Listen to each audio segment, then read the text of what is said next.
하나님의 크신 사랑이 이 아침에 우리 가운데 가득한 줄 믿습니다. 오늘 우리는 로마서 8장 14절로 15절의 본문을 통하여 나는 행복한 사람입니다 라는 제목으로 하나님의 말씀을 함께 나누도록 하겠습니다. 우리 제목을 한번 같이 읽어보겠습니다. 시작. 나는 행복한 사람입니다. 우리는 하나님을 믿는 신자들입니다. 여러분들께서 하나님을 떠올리시면 어떤 분이 연상이 됩니까? 비근한 예로 여러분들은 아버지를 떠올리시면 어떤 아버지가 생각나십니까? 포근하신 아버지, 따뜻한 아버지, 용서하고 오래 참고 기다려주신 아버지. 또한 반대로 항상 무서운 아버지로 기억될 수도 있습니다. 그 아버지의 자화상이 지금 내 마음속에 있어서 이 모습 그대로 우리 자녀들에게도 할 때가 많이 있습니다. 사랑을 받고 자란 이 곳에서는 또 사랑으로 또 베풀기도 하고요. 마찬가지입니다. 내가 하나님을 어떻게 경험했느냐에 따라서 그 하나님을 기억하고 있습니다. 응답을 소망하고 기도했던데 하나님께서 응답을 주셨다면 우리는 응답의 하나님을 믿고 있는 것이죠. 사업이 실패하고 어려움 속에 있었지만 하나님께서 그 사업을 다시금 성공시켜 주셨을 적에는 승리의 하나님을 믿습니다. 또한 막힌 문을 열어주신 역사의 하나님을 경험하게 되고요. 사랑의 하나님, 치유의 하나님을 기억합니다. 더 나아가 반대로 표현한다면 무섭고 또한 우리에게 언제나 좀 엄한 하나님으로만 느껴지시는 분들도 있습니다. 어떤 분들은 아주 막연하게 생각하면서 하나님을 믿고 믿음 생활하시는 분들도 있습니다. 아주 막연한 하나님. 하나님을 어떻게 알고 믿느냐에 따라서 우리의 신앙은 이렇게 달라집니다.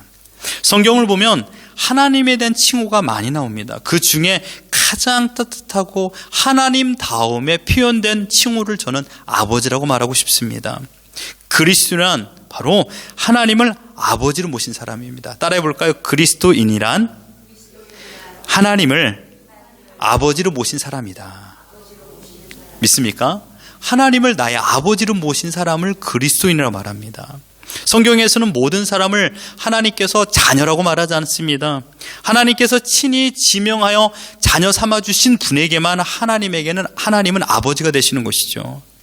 하나님께서 그러므로 우리에게 주신 가장 큰 선물은 아버지라는 것입니다. 하나님이 내 아버지라는 것, 이게 돼야만이 예수 그리스도가 이 땅에 오실 이유도 되는 것이죠. 믿음은 그러므로 하나님이 나의 아버지가 되어주신다로부터 시작해야 됩니다. 여러분, 하나님을 나의 아버지로 부른다는 것은 놀라운 특권입니다. 현재 온 세계 종교에서 신을 아버지로 부르는 종교는 기독교뿐이 없습니다. 이슬람교의 알라도요, 표현되는 이 단어가 호칭이 99개가 있습니다. 그런데 아버지로 부르지는 않습니다. 힌두교나 불교에서도 신을 아버지로 부르지 않죠. 파키스탄 왕족으로 태어난 이 빌퀴스 쉬크라는 여성이 있습니다. 그 여인이 쓴 책의 제목이 이겁니다. 한번 보십시오. 나는 감히 신을 아버지라 부르게 되었다. 멋진 표현이죠. 얼마나 멋진 표현입니까? 세계 5번째로 인구가 많은 나라가 파키스탄입니다. 저도 이제 알았습니다. 그런데요, 이슬람 나라죠. 세계 가장 큰 이슬람 나라가 인도네시아입니다. 2번째가 바로 이 파키스탄이에요. 그런데 여기에 왕족으로 태어났습니다. 자기 아버지는 국무부 장관이고요. 자기 남편은 내무부 장관입니다. 얼마나 귀족 집안에 자랐습니까? 어느 날 인생에 찾아온 비극은 그로 하여금 코란을 멀리하고 성경을 읽게 되는 계기가 되었습니다. 그런데 성경을 읽다 보니까 이 코란과 이 꾸란이라 그러죠. 비교되는 것을 발견하게 됩니다. 그게 뭐냐? 신을 아버지로 부르는 것입니다. 그러면서 그 여인은 예수를 영접하게 되었고 하나님의 자녀가 되었다라는 그 간증집이 바로 나는 감히 신을 아버지로 불렀다라는 것입니다. 내용도 중요하지만 저는 이 제목이 너무나도 제 마음에 맴돌아서 이 제목을 사용하고 있습니다. 나는 감히 신을 아버지로 부르게 되었다. 우리는 온 천지를 만드신 하나님, 그분을 그냥 신으로만 모시지 않고 아버지로 모시고 살고 있습니다. 성경의 중심 주제는 그러므로 하나님은 우리의 아버지시다 이겁니다. 출애굽기 4장 22절에 보면 이렇게 말합니다. 우리 같이 한번 읽어봅니다. 시작. 너는 바로에게 이르기를 여호와의 말씀에 이스라엘은 내 아들 내 장자라. 아멘. 이스라엘은 내 아들 내 장자라. 이것은요, 하나님과 이스라엘의 관계를 부자 관계로 표현한 첫 번째 문구입니다. 구약시대 고대 팔레스타인 지역은요, 신들을 이런 마음을 가지고 모시고 살았습니다. 고통과 저주, 또한 생명과 출산과 농사의 풍성함, 열매. 고통과 저주라는 것은요, 신을 노엽게 할 때. 반대로 풍성과 열매는요, 신의 말을 들었을 적에 베풀어 주신 신의 은덕이라고 생각을 했습니다. 그러니 신은 어떤 존재였을까요? 우리의 심판과 은혜를 주는 존재로만 생각했던 것이죠. 구약시대 팔레스틴 사람들은 신은 신일 뿐이었습니다. 나를 다스리고 나를 심판하는 사람으로만, 심판하는 신으로만 생각하고 있었던 것이죠. 그러나 하나님께서는 이 공식을 깨뜨리셨습니다. 바로 왕이 이것을 표현한 것입니다. 이스라엘은 내 아들이다. 하나님은 창조주뿐만 아니라 이스라엘을 선택하시고 구원하심으로 말미암아 그들의 아버지가 되어주셨습니다. 하나님께서 하나님의 그 성품을 성경을 통하여 묘사할 때 그때 그 아버지의 마음이 다 담겨져 있습니다. 우리가 알고 있는 것은 하나님의 성품이죠. 전에도 표현했지만 우리는 성경 속에 하나님의 그 위대함을 다 담을 수가 없습니다. 저는 1%를 담았다고 생각을 합니다. 마치 온 우주의 사이즈에 알고 있는 우주를 1% 알듯이, 더 시간이 지나면 우주는 커지듯이 하나님을 알면 알수록 더 커지시는 분이 될 것입니다. 우리의 믿음의 한계가 하나님을 알아가는데 그만큼 부족하다는 것이죠. 어쨌든 성경에서 말하고 있는 하나님의 성품, 자비하심, 용서, 오래 참으심, 전능하심, 이건 아버지의 속성입니다. 이 모든 것을 하나님의 사랑으로 표현하는 방법인 것이죠. 마찬가지입니다. 우리의 아버지, 육신의 아버지도 마찬가지로 우리를 사랑할 적에 때로는 자비와 용서와 오래 참음과 전능함과 더 나아가서 우리가 할 수 없었던 것을 도와주는 아버지로 기억하고 있는 것처럼 하나님께서도 성경에서 자신의 성품을 우리에게 보여주고 있는 것입니다. 이스라엘이 하나님의 자녀가 되기 위해서 오늘 본문을 통하여 보십시오. 노력한 것이 무엇이 있습니까? 이스라엘 백성이 하나님의 자녀가 되기 위해서 어떤 노력과 수고를 한 적이 없습니다. 성경에서는 단 한 번도 이스라엘 백성이 하나님의 자녀가 되기 위해서 노력한 적을 저는 발견하지 못했습니다. 무엇이든지 하나님의 주도권에, 하나님의 전적 주권으로 이스라엘 백성을 선택하여 주셨던 것이죠. 오늘 본문 14절로 보십시오. 우리 같이 한번 읽어봅니다. 시작. 무릇 하나님의 영으로 인도함을 받는 사람은 곧 하나님의 아들이라. 아멘. 이 말씀 속에 하나님의 자녀가 되는 조건은 무엇입니까? 단 하나입니다. 바로 하나님의 영으로 인도함 받은 것. 이 하나님의 영은 무엇이죠? 성령 하나님이시죠. 성령 하나님께서 우리의 모든 생각과 마음을 주관하시고 감동과 또한 깨달음을 주어서 하나님을 아버지로 고백하게 만들어 주신 것이죠. 내가 하나님을 아버지로 부르게 된 것은 나의 자격이나 공로로 된 것이 아니고 나의 노력의 결과로 된 것도 아니고 교회를 오래 다녔다고 된 것도 아닙니다. 직분을 받았다고 하나님의 자녀가 되는 것도 아니고요. 심지어 내가 헌금을 많이 하거나 교회 봉사를 많이 했다고 해서 하나님의 자녀가 되는 직분을 받은 것이 아닙니다. 하나님의 자녀의 부름을 받은 것은 철저한 하나님 은혜인 줄 믿습니다. 그래서 우리가 읽진 않았지만 12절에 보면 이렇게 말합니다. 그러므로 형제들아 우리가 빚진 자로 돼 육신에게 져서 육신대로 살 것이 아니니라. 우리를 향하여 바울 사도는 빚진 자라고 표현했습니다. 우리가 하나님께 빚진 것이 무엇이 있을까요? 그러나 자세히 생각해 보면 은혜의 빚을 진 것입니다. 은혜의 빚.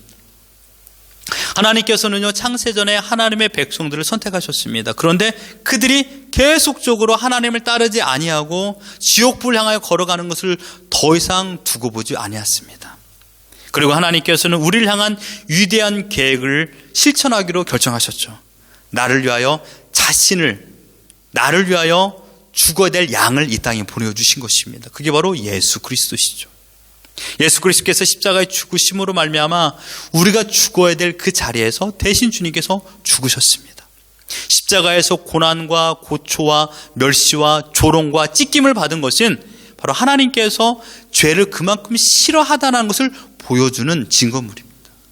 하나님은 죄를 찢어 죽일 정도로 싫어하십니다. 그러나 우리는 지난날, 아니 어제만 해도 찢어 죽일 만한 죄를 얼마나 많이 서슴지 않게 범했나요? 우리는 그런 존재라니까요.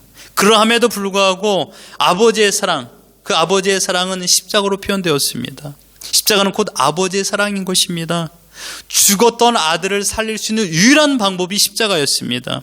십자가는 우리를 죄의 종에서 자유의 아들로 만드신 유일한 통로인 줄 믿습니다. 그 믿음을 갖게 해준 것이 무엇이냐고요? 바로 은혜로 우리를 불러주셨고 하나님의 사랑으로 우리를 인도하여 주신 것입니다. 그리고 예수님이 하나님을 부른 그 이름 아버지, 그 아버지를 우리도 부를 수 있도록 허락하여 주셨습니다. 오직 예수님만 불렀던 그 이름이었습니다. 아버지의 이름을 오순절 성령의 강림으로 인하여 허다한 그리스도인들이 이제 사용하는 거룩한 이름이 되었습니다. 그래서 우리는 기도할 적마다 항상 아버지 하나님, 하나님 아버지라고 말하지 않습니까? 주님께서도 우리에게 너희는 이렇게 기도하라, 하늘에 계신 우리 아버지요 라고 말하고 있습니다. 유대인들은 하나님을 아버지로 부르지 못했습니다. 여러분, 예수님께서 십자가에 달려 죽으셔야 될 이유를 세상 속에서 찾는다라면 여러 가지가 있습니다. 몇 가지가 있죠? 그 중에 대표적인 것이 바로 하나님이 나의 아버지라는 고백 때문입니다. 요한복음 5장 17절 18절을 같이 한번 읽어봅니다. 시작.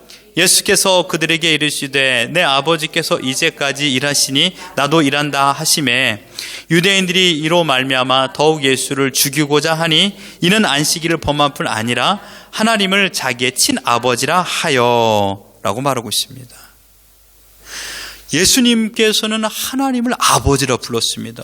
이건 배은망덕한 모습이죠. 신이신 그분을 어찌 자기 아버지로 고백하느냐, 이해할 수 없는 표현이었습니다. 그러나 사실이지 않습니까? 하나님과 함께 살았던 인간의 육신의 몸을 입은 사람은 예수님뿐이 없습니다. 왜요? 하늘나라가 예수님의 집이었기 때문입니다. 당시 최고의 신학적 학문을 가지고 있었던 바리새인조차도 하나님의 성품을 바로 이해하지 못했기 때문에 하나님을 아버지로 고백하지 못했죠. 유대인들은 하나님의 은혜가 주는 유익에만 가시적으로 믿고 있었습니다. 마치 팔레스틴 사람들이 신을 대하듯이 유대인들은 그런 마음을 가지고 하나님을 대했던 것입니다. 하나님의 자녀가 된다라는 의미를 깨닫지 못했죠. 그러나 하나님께서는 하나님의 때 그 놀라운 사랑을 실천하신 것입니다. 갈보리에서 치른 희생으로 인하여서 우리에게 값없이 주신 죄사함의 결과로 인하여서 친히 우리를 하나님의 자녀 삼아주셨고 양자로 삼아주신 거죠. 이게 하나님의 은혜입니다. 그래서 우리는 하나님을 아바 아버지로 부를 수 있도록 인도하여 주신 것입니다. 여러분, 우리가 하나님을 아버지로 고백하게 되는 것은요, 나의 의지가 아닙니다. 하나님께서 하나님의 사람들에게만, 이게 중요한 표현이에요. 하나님의 사람들에게만 주신 표현이에요. 너는 나를 아버지로 부르라. 우리 여기 집사님 계시지만 지나가는 사람한테 내가 네 아버지야, 너 나한테 아버지라 불러, 말할 수가 없습니다. 오직 단 한 사람만, 한 아들만 집사를 향하여 아버지라고 부를 수가 있죠. 특권이죠. 하나님 아버지의 양자됨은 은혜의 사랑으로 시작됩니다. 이제 하나님을 나의 아버지로 부르는데 이제는 어색하지 않습니다. 부끄럽지도 않고요, 힘든 표현도 아닙니다. 우리가 하나님의 자녀가 되는 특권을 허락하여 주셨기 때문에 우리는 하나님의 자녀가 누리는 상속권을 갖게 되었습니다. 과거에는요, 종노릇으로 인하여 영원한 지옥불에서 고통을 받아 죽고 싶어도 죽지 못하는 그 고통을 당하는 타죽음이 있음에도 불구하고 우리가 그런 존재였지 않습니까? 그러나 하나님의 양자됨으로 말미암아 이제는 하나님의 은혜의 사랑으로 하나님의 자녀로서 영원한 하나님 나라의 천국을 누릴 수 있는 특권을 부여받은 줄 믿습니다. 하나님과 나와의 관계는 그러므로 명령과 복종, 주인과 종의 개념이 아닙니다. 아버지와 자녀로서의 친밀함, 이 친밀함, 애정, 자비로움을 우리에게 말하고 있습니다. 천지를 만드신 하나님 아버지께서 나를 사랑하시고 나를 지금 보호하고 계십니다. 그 사람이 가장 행복한 사람이 아니겠습니까? 여러분, 누가 가장 행복한 사람일까요? 억만감을 가지고 있다 한들 그 사람이 행복할까요? 체력이 좋아서 42.19km를 3시간 만에 달린다고 해서 그 사람이 행복할까요? 많은 사람이 나에게 굽신거리고 인사를 한다고 해서 명예와 명성을 가지고 있다 한들 그 사람이 행복할까요? 아니요. 그들이 만약 그 세 부류의 사람 중에 예수를 믿지 않는다면, 하나님을 나의 아버지로 고백하지 못한다면 그의 끝이 무엇인지 우리는 잘 알고 있습니다. 우리가 지난 과거 예수를 만나지 않았을 때 영원한 지옥불에 들어가는 그 존재로 우리가 알고 있듯이 그들은 끝내 그런 결과를 초래하게 될 것입니다. 우리는 아버지가 필요한 의존적인 존재입니다. 우리는 많은 일을 할 수 있을 것 같지만 아버지가 없으면 단 하나의 만족감을 누리는 인생을 살지 못하는 존재들이 되었습니다. 이것은 어쩌면 하나님의 전적 주권을 인정하는 사람들만이 고백할 수 있는 것이죠. 나는 아무런 능력할 수 없는 nothing이 되는 것입니다. 왜요?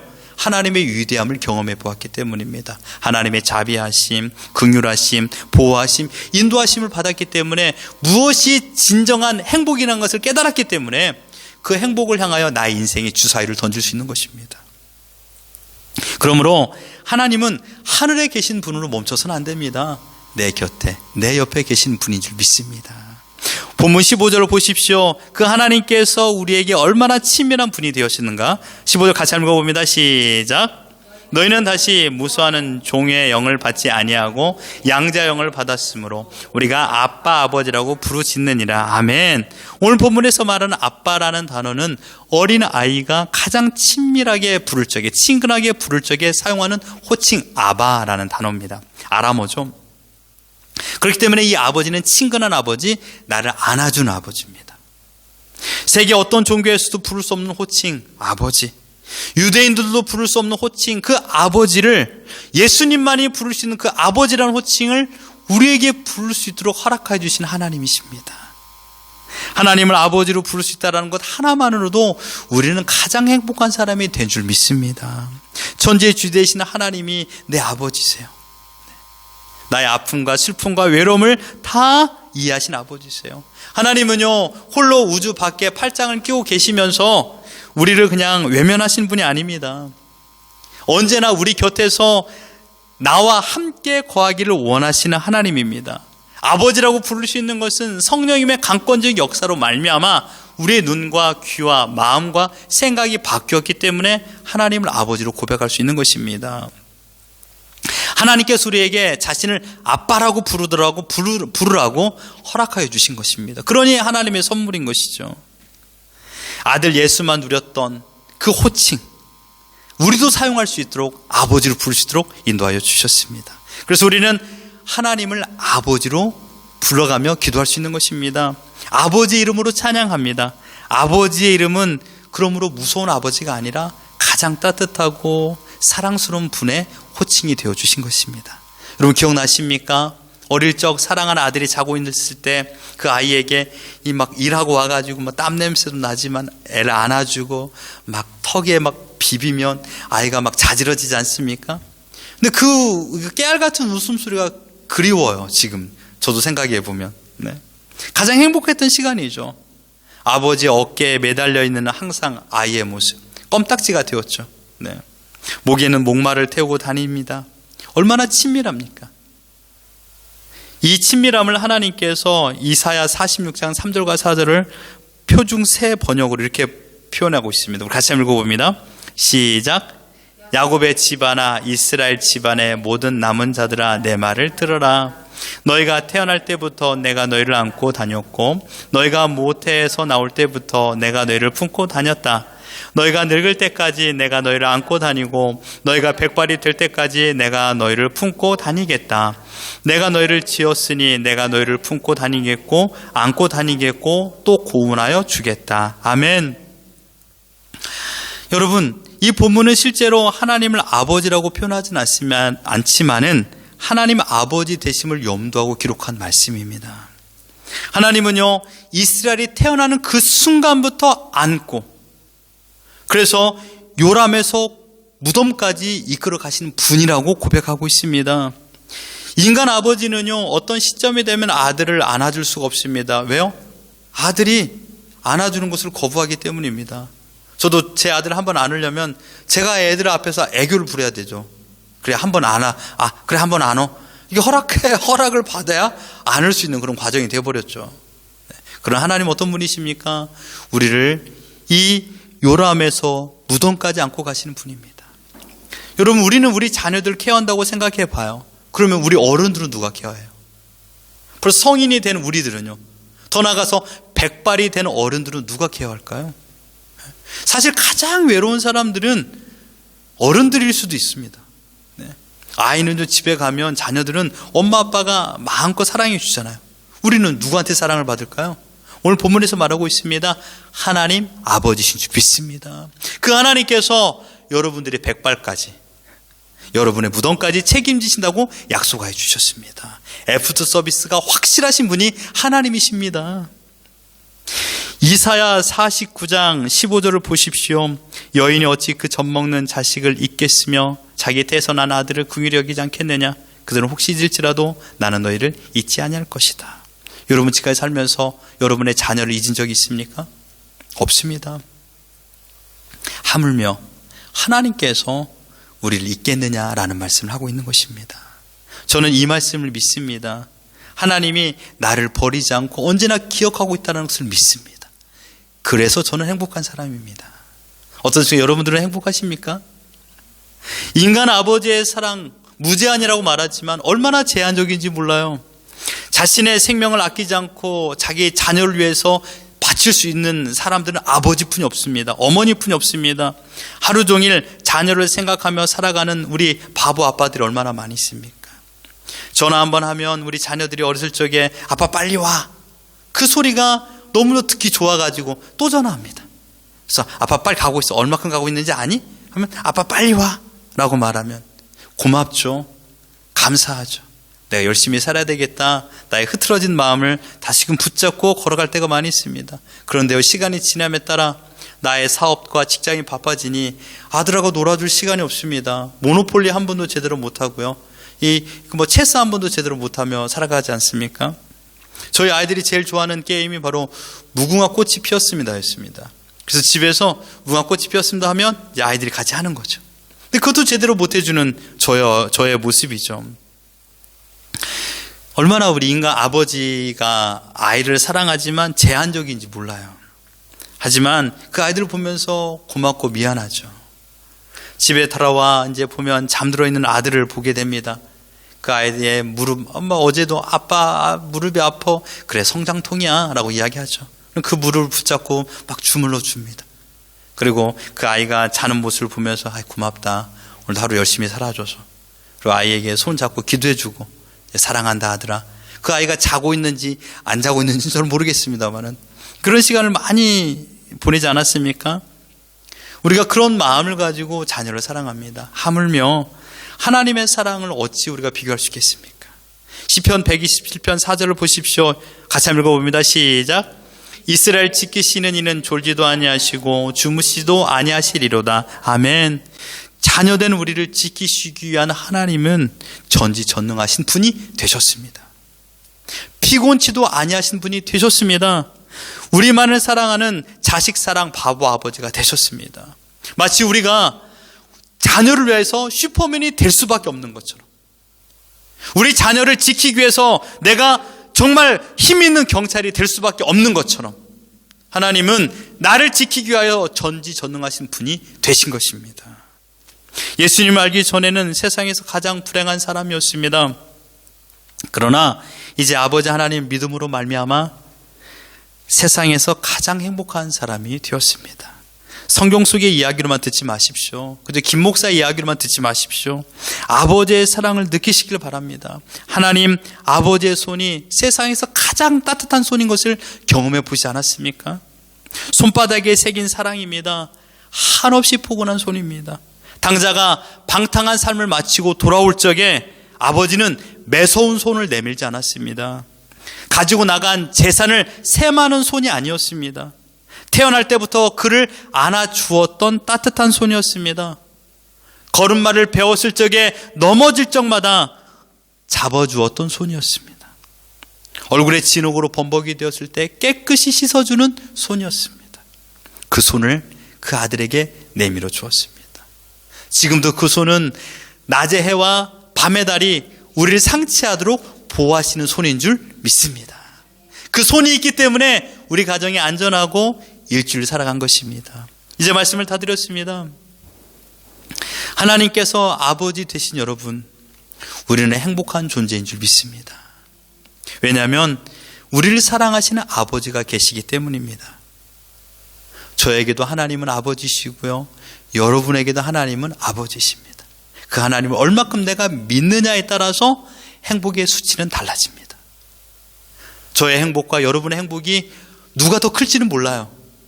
저보다 여러분들이 더 하나님을 아버지로 확신적으로 믿는 분이 더 많을 수도 있죠.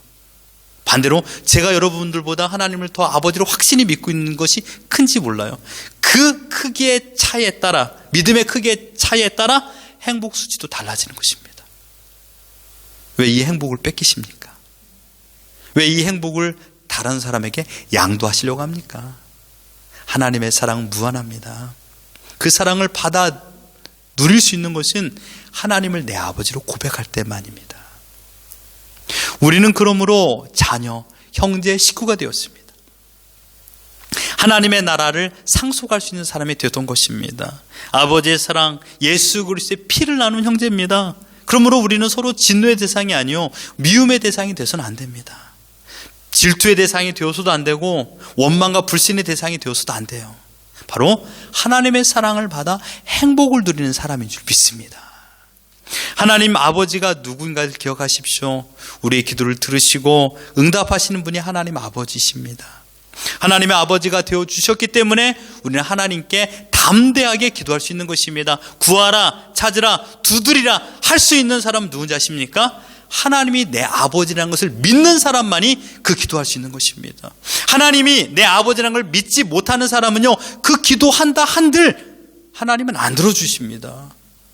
지나가는 사람이 집사님께 아저씨 100원만, $1만 주세요. 한 번은 줄 수 있죠. 근데 그 아이가 다음날 또 다시 와서 $1만 주세요. 안 줘요. 내 아들만 아빠 $1만 줄래요? 주는 겁니다. 마찬가지입니다. 기도는 아무나 하는 게 아니에요. 하나님의 자녀만 하는 것입니다. 여러분, 그 기도를 응답하여 주시고 나에게 가장 중요한 선물을 주신 하나님의 손은요, 그 손을 통하여 나의 눈물을 닦아주시고 위로하여 주십니다.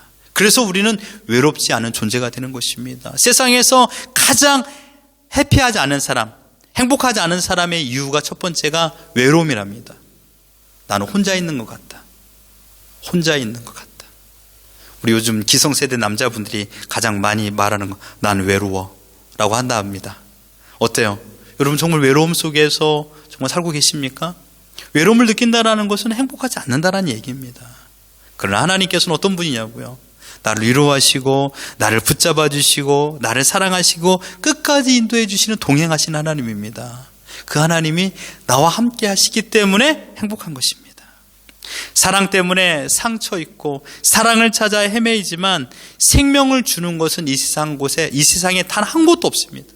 나에게 사랑을 주는 곳은요, 하나님 아버지의 사랑만이 나의 마음을 위로하고 나의 모든 아픈 부분을 치유하여 주시고 그 넓은 품 안에 안김으로 말미암아 진정한 행복을 누릴 수 있는 것입니다.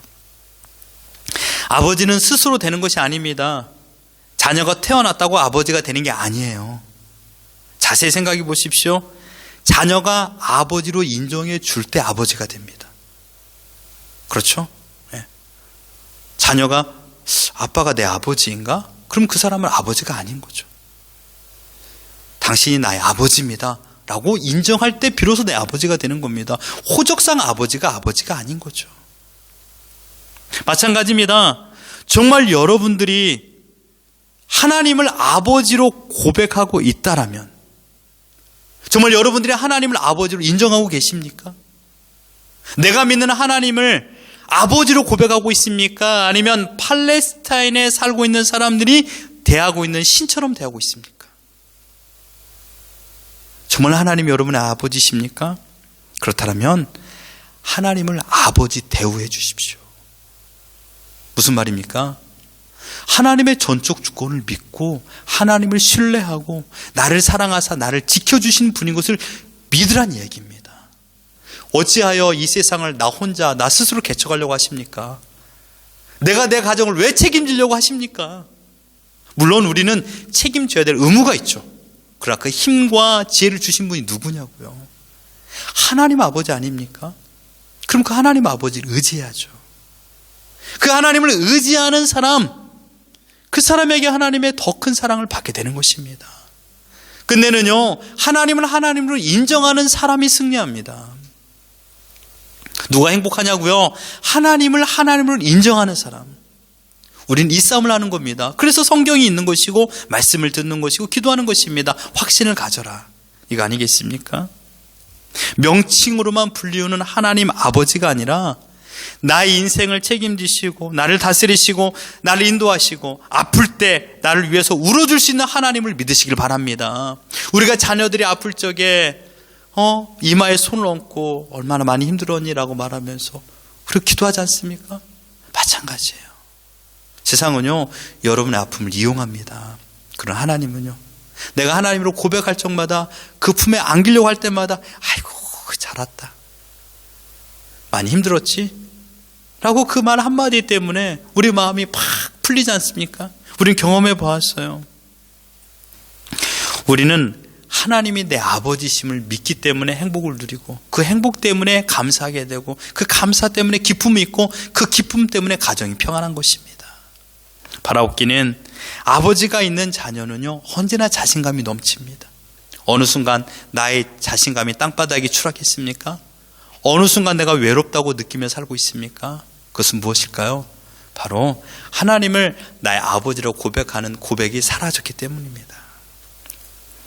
우리가 다시 회복해야 될 것은 하나님 아버지에 대한 고백입니다. 그 고백이 있을 적에 진정한 행복을 누리며 살아갑니다. 지금 우리에게 아버지가 계십니다. 그 아버지는 창세 전에도 계셨고 지금도 계셨고 앞으로도 계실 분인 줄 믿습니다. 그 아버지를 믿음으로 말미암아 우리가 진정한 행복을 누리고 그 행복을 나누며 살아가는, 나는 행복한 사람입니다라고 말하는 우리 모두가 되기를 예수 그리스도 이름으로 축원합니다.